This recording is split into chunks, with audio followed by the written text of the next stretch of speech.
5-birinchi savol 0,8 mol to'yingan monokarbon kislotaning kaliy tuzining demak 4dan 1 qismi ishqor bilan qo'shib qizdirildi. Qolgan qismi demak suvda eritilib elektroliz qilindi. Ikkala holatda ham hosil bo'lgan alkanlarning massasi 11.4 grammga farq qilsa dastlabki tuzning maylar massasini aniqlang deb berilgan. Demak, dastlab karbon kislotaning miqdori 0,8 mol.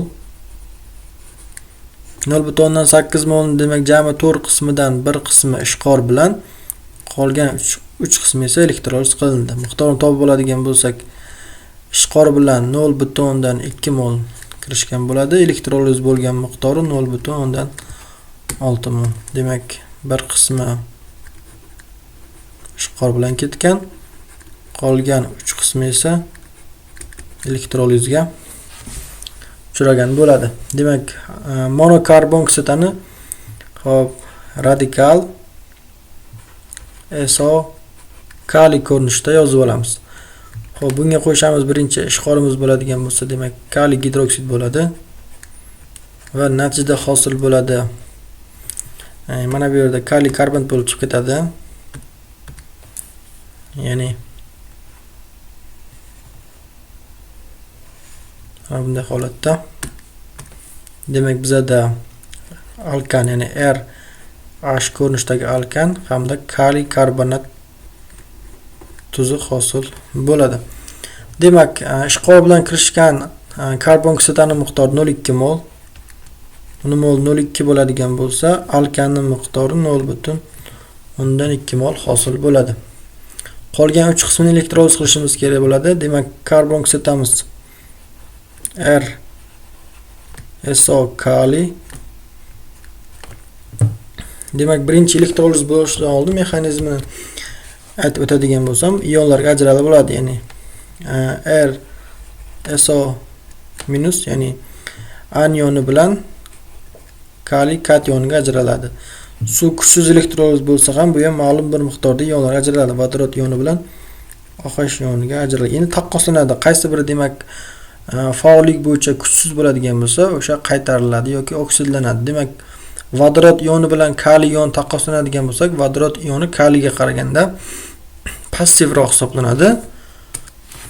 Hop, OH ioni bilan demak bu karbon kislotani anion taqqoslaydigan bo'lsak, OH ioni kuchliroq hisoblanadi. Demak, eritmada o'zgarishsiz qoladi kaliy ioni bilan OH ioni ikkalasi qo'shilishib bizada ishqorni hosil qiladi. Kaliy gidroksid eritmada qoldi. Endi vodorod ioni H+, demak vodorod 0 holatgacha o'tadi. Xo'p, ya'ni 2 ta elektron olib qaytariladi. Katodda demak vodorod hosil bo'lyapti. Keyin anionimiz SO minus, bundan demak bitta radikal hosil bo'ladi hamda 1 mol karbonat angidrid hosil bo'ladi. Bu radikalimiz beqaror bo'lgani uchun bu ikki hissa oshib ketadi va natijada bizda alkan hosil qiladi. Demak, umumiy ko'rinishini yozib olamiz. SO kaliy eritmasini elektroliz qiladigan bo'lsak, bizda alkan hosil bo'ldi hamda vodorod ham chiqdi. Vodorod chiqdi, plus karbonat angidrid hosil bo'ldi hamda ishqor ham hosil bo'ldi, ya'ni kaliy gidroksid. Va ushbu reaksiyani biz tenglashtirib olishimiz kerak. Bu yerga qo'yaman, chunki erdan 2 ta bor mana bu yerda. Kaliy 2 ta bo'ldi, ishqorni oldiga 2 ta, vodorodlar soni 4 ta bo'lyapti. Demak, suvni oldiga 2 qo'ysak, kislorodlar 2 ta, 4 ta, 6 ta bo'lyapti. Uglerodlar soni tenglashtirish uchun karbonatni oldiga 2 qo'ysam, kislorodlar soni ham teng bo'ldi. Demak, elektroliz bo'lgan miqdori bizda 0,6 mol edi. 0,6 mol bo'lgan vaqtda alkandan hosil bo'ladi 0,3 mol.